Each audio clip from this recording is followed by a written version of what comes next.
Hello everyone, the commerce professor में आप सभी का स्वागत है। आज हम स्टार्ट करने जा रहे हैं न्यू टॉपिक जिसका नाम है प्राइसिंग। आज हम पढ़ेंगे प्राइस क्या होता है, प्राइसिंग क्या होता है और कौन कौन सी डिफरेंट स्ट्रेटेजीज यूज की जाती है किसी प्रोडक्ट का प्राइस डिसाइड करने के लिए। तो आइए बिना किसी देरी के वीडियो को शुरू करते हैं। तो सबसे पहले हम पढ़ते हैं कि प्राइस क्या होता है। तो जैसे कि आप जानते हैं, प्राइस वो अमाउंट ऑफ मनी होती है जो एक बायर पे करता है किसी प्रोडक्ट को परचेज करने के लिए। प्राइस एक मोस्ट इम्पोर्टेंट फैक्टर है जो अफेक्ट करता है किसी भी कंपनी के रिवेन्यू और प्रॉफिट को। जब भी हम कोई प्रोडक्ट या सर्विस लेते हैं तो उसके लिए हमें कुछ पैसे देने होते हैं। जैसे कि आप कोई प्रोडक्ट लेने जाते हो तो आप पूछते होगे इसका प्राइस क्या है। तो एक प्राइस बहुत इंपॉर्टेंट फैक्टर है कस्टमर के लिए भी और बिजनेसेस के लिए भी। तो इसलिए किसी भी प्रोडक्ट का प्राइस डिसाइड करने के लिए डिफरेंट स्ट्रेटेजीज यूज की जाती है ताकि प्रोडक्ट का प्राइस रीजनेबल हो। उसके बाद हम पढ़ते हैं प्राइसिंग क्या होता है। तो प्राइसिंग प्रोसेस है डिसाइड करने का प्रोडक्ट के प्राइस को। जब हम डिफरेंट स्ट्रेटेजीज यूज करके किसी प्रोडक्ट का प्राइस डिसाइड करते हैं उस प्रोसेस को हम कहते हैं pricing. So in simple language हम कह सकते हैं कि प्राइस वो मनी होती है जो हम पे करते हैं किसी प्रोडक्ट को परचेज करने के लिए, और प्राइसिंग प्रोसेस होता है किसी भी प्रोडक्ट का प्राइस डिसाइड करने का with the help of different strategies. अब हम देखते हैं कौन कौन सी स्ट्रेटेजीज यूज की जाती है किसी प्रोडक्ट का प्राइस डिसाइड करने के लिए। तो सबसे पहली स्ट्रेटेजी है पेनिट्रेशन प्राइसिंग। इस स्ट्रेटेजी में स्टार्टिंग में प्राइस को लो रखा जाता है अपने कॉम्पिटिटर से ताकि वो एक कस्टमर बेस बना सके, और जब उनका एक लार्ज कस्टमर बेस बन जाता है तो वो अपने प्राइस को हाई कर देते हैं। जैसा कि आप जियो का एग्जांपल ले सकते हो। जब जियो न्यू लॉन्च हुआ था मार्केट में तो उनके प्लान्स बहुत सस्ते थे अपने कॉम्पिटिटर से, और जब उन्होंने एक अपना लार्ज कस्टमर बेस बना लिया तो उन्होंने अपने प्लान्स का रेट हाई कर दिया जिससे उनको मोर प्रॉफिट हो सके। तो ये पेनिट्रेशन प्राइसिंग होती है जिसमें वो स्टार्टिंग में अपना प्रोडक्ट का प्राइस लो रखते हैं कस्टमर बेस बनाने के लिए, और जब उनका कस्टमर बेस बन जाता है तो वो प्राइस को हाई कर देते हैं। उसके बाद आती है skimming pricing. Skimming pricing penetration pricing का बिल्कुल उल्टा है। इसमें जब एक प्रोडक्ट को लॉन्च करते हैं तो उसका प्राइस हाई रखते हैं स्टार्टिंग में, और फिर धीरे धीरे उस प्रोडक्ट का प्राइस लो कर देते हैं जब कॉम्पिटिटर भी सेम चीज ऑफर करे। जैसे कि आप मोबाइल फोन्स लेते हो तो जब भी न्यू मोबाइल लॉन्च होता है तो उस मोबाइल का प्राइस हाई होता है और फिर धीरे धीरे उस मोबाइल का प्राइस लो होता रहता है, क्योंकि बाकी कंपनीज भी उस मोबाइल जैसा मोबाइल बनाती है जिससे उस मोबाइल की डिमांड कम हो जाती है और उसका प्राइस भी कम हो जाता है। तो स्कीमिंग प्राइसिंग वो होता है जब स्टार्टिंग में कंपनीज हाई प्राइस रखती है जब उनका प्रोडक्ट लॉन्च होता है, और फिर जब धीरे धीरे कंपटीशन बढ़ता है उनके प्रोडक्ट जैसे और प्रोडक्ट्स आते हैं मार्केट में तो वो प्राइस को लो कर देती है।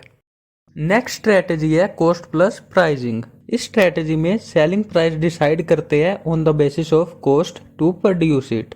इसमें जितनी कॉस्ट लगी है प्रोडक्ट को बनाने में, डायरेक्ट प्लस इनडायरेक्ट कॉस्ट, उसमें एडिशनल अमाउंट ऐड कर देते हैं प्रोडक्ट के प्राइस में। फॉर एग्जांपल एक प्रोडक्ट के बनाने की कॉस्ट थी $10 और हमने उसमें ऐड कर दिया 20% मार्कअप, मतलब $10 का 20% हुआ $2। तो हम उस प्रोडक्ट को सेल करेंगे $12 में जो हमने $10 में बनाई थी, और 20% हमने ऐड कर ली थी एडिशनल अमाउंट। तो कॉस्ट प्लस प्राइसिंग में हम जितने प्रोडक्ट को बनाने की कॉस्ट लगी है उसमें कुछ एडिशनल अमाउंट ऐड कर लेते हैं और उस प्राइस पर सेल करते हैं। उसके बाद आती है कॉम्पिटिटिव प्राइसिंग। इसमें हम प्रोडक्ट का प्राइस डिसाइड करते हैं on the basis of competitors price. इसमें हम देखते हैं कि कॉम्पिटिटर क्या प्राइस चार्ज कर रहा है और हम अपने प्रोडक्ट का प्राइस कॉम्पिटिटर के प्राइस से लो या इक्वल रखते हैं ताकि हम कस्टमर्स को अट्रैक्ट कर सके और अपने कॉम्पिटिटर के प्राइस से मैच कर सके। फॉर एग्जांपल एक कॉफी शॉप है जिसने नोटिस किया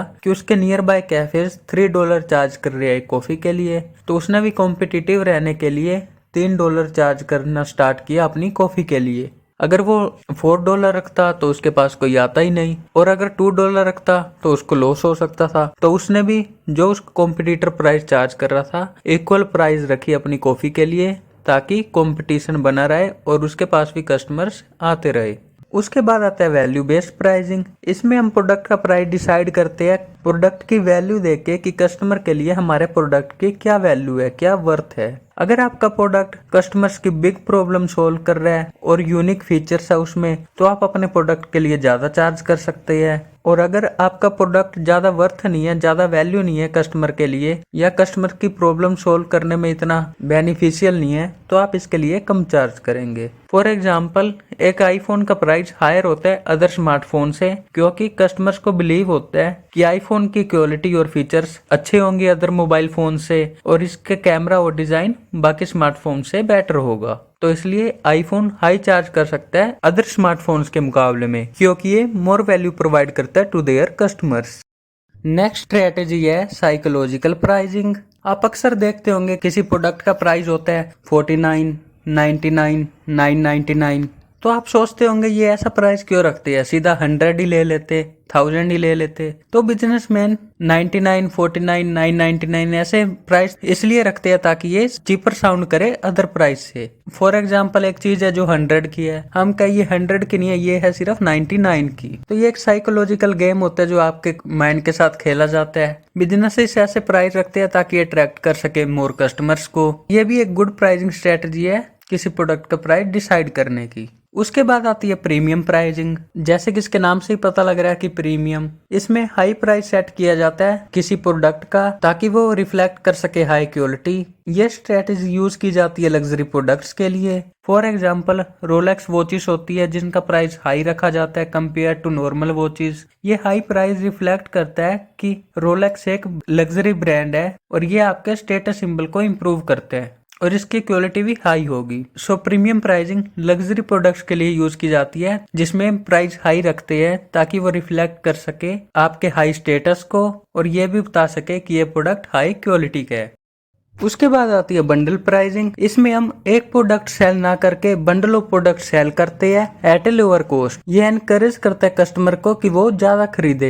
ये एक डिस्काउंट देने की तरह है कि अगर आप बहुत सारे प्रोडक्ट्स इकट्ठे खरीदेंगे तो उस पे आपको डिस्काउंट मिलेगा और वो प्रोडक्ट्स आपको लोअर कॉस्ट में मिलेंगे। फॉर एग्जाम्पल, एक फास्ट फूड रेस्टोरेंट है जो ऑफर कर रहा है मील डील ऑफर, जिसमें आपको बर्गर, फ्राइज और एक ड्रिंक मिलेगी $8 में। बट अगर आप उसको इंडिविजुअली खरीदेंगे तो आपको टोटल कॉस्ट पड़ेगी $10 में। सो यही बंडल प्राइसिंग होती है जिसमें बिजनेसेस ऑफर देते हैं कस्टमर्स को कि आप बंडल ऑफ प्रोडक्ट्स खरीदे और उसमें आपको लो प्राइस पे गुड्स मिलेंगे एज कम्पेयर टू कि आप इंडिविजुअल प्रोडक्ट्स खरीदे, जिससे कस्टमर्स एंगेज होंगे मोर चीजें खरीदने के लिए। उसके बाद आता है प्रीमियम प्राइसिंग। ये प्राइसिंग स्ट्रेटेजीज सॉफ्टवेयर और एप्स के लिए यूज की जाती है। इसमें पहले आपको फ्री सर्विसेज ऑफर करते हैं बट फिर एडवांस फीचर्स के लिए और एक्स्ट्रा सर्विस के लिए आपसे कुछ चार्जेस लेंगे। जैसे कि बहुत से एडिटिंग सॉफ्टवेयर्स होते हैं जो अपने 2 और 3 ट्रायल देते हैं कि आप पहले 2-3 ट्रायल लीजिए, फ्री में एडिटिंग कीजिए, उसके बाद आपको पे करना होगा। या फिर आपने स्पॉटिफाई सुना होगा, बहुत पॉपुलर ऐप है जिसमें लोग म्यूजिक सुन सकते हैं। तो ये क्या करता है, ऑफर करता है free version with ads and limited features. But अगर आपने एड्स हटानी है और मोर फीचर्स चाहिए तो यूजर्स को कुछ पे करना पड़ता है प्रीमियम वर्जन लेने के लिए। जैसे कि अगर आप प्रीमियम वर्जन लेते हैं तो आप ऑफलाइन भी गाने सुन सकते हैं। तो यही प्रीमियम प्राइसिंग होती है जिसमें आप बेसिक प्रोडक्ट को फ्री में देते हैं और अगर आपको एडवांस फीचर्स चाहिए या एक्स्ट्रा सर्विस चाहिए तो उसके लिए आपको पे करना पड़ता है। नेक्स्ट और लास्ट स्ट्रेटेजी है डायनामिक प्राइसिंग। इसमें प्राइस को एडजस्ट और चेंज करते रहते हैं on the basis of demand, time of day और अदर फैक्टर्स की वजह से। जैसे कि किसी प्रोडक्ट की डिमांड हाई हो जाती है तो उसका प्राइस भी हाई हो जाता है। इस प्राइसिंग स्ट्रेटेजी को एयरलाइंस और होटल्स वाले यूज करते हैं टू मैक्सिमाइज देयर रेवेन्यू। जैसे कि आपने सुना होगा, जब हमारे इंडिया में वर्ल्ड कप चल रहा था तो जिस सिटी में इंडिया का मैच होता था उस सिटी के होटल्स वाले क्या करते थे, अपने रूम्स का रेंट हाई कर देते थे। तो ये हो गया टाइम ऑफ डे इफेक्ट कि जिस दिन मैच है उस दिन रूम का किराया हाई हो जाएगा। इसे एयरलाइंस वाले भी यूज करते हैं। फॉर एग्जाम्पल, अगर आप एक मंथ पहले टिकट बुक करवाते हो तो वो टिकट आपको $300 की पड़ेगी, पर अगर आप अर्जेंट में या फ्यू डेज पहले ही टिकट बुक करवाओगे तो वही टिकट आपको $500 की पड़ेगी। एयरलाइंस ये इसलिए करते हैं क्योंकि जब आप फ्यू डेज पहले या अर्जेंट में टिकट बुक करवाते हो तो उस टाइम फ्लाइट की टिकट्स की डिमांड हाई होती है, तो इसलिए वो अपनी टिकट का प्राइस भी हाई कर लेते हैं। तो ये थी हमारी डायनेमिक प्राइसिंग जिसमें प्राइस को एडजस्ट करते हैं डिमांड, टाइम ऑफ डे और अदर फैक्टर्स की वजह से। इसमें एक फिक्स प्राइस नहीं रहता, प्राइस चेंज करते रहते हैं। तो ये थी हमारी कुछ प्राइसिंग स्ट्रेटजीज जो बिजनेसेस यूज करते हैं अपने प्रोडक्ट का प्राइस डिसाइड करने के लिए। आई होप आपको ये वीडियो अच्छी लगी होगी। अगर आपको ये वीडियो अच्छी लगी तो इस वीडियो को लाइक करना मत भूलिएगा, कमेंट में अपना फीडबैक दीजिएगा, और अगर आपकी कोई भी प्रॉब्लम हो तो आप मेरे को वो भी कमेंट में बता सकते हैं, या फिर आप मेरे को इंस्टा पे भी फॉलो कर सकते हैं। मेरी इंस्टा आईडी है द कॉमर्स प्रोफेसर के नाम से। अगर आप कॉमर्स के स्टूडेंट्स हैं तो इस चैनल को सब्सक्राइब कर लो। आने वाले टाइम में आपके लिए बहुत सी वीडियोज आने वाली है। फिर मिलेंगे किसी नई वीडियो के साथ, तब तक के लिए थैंक यू।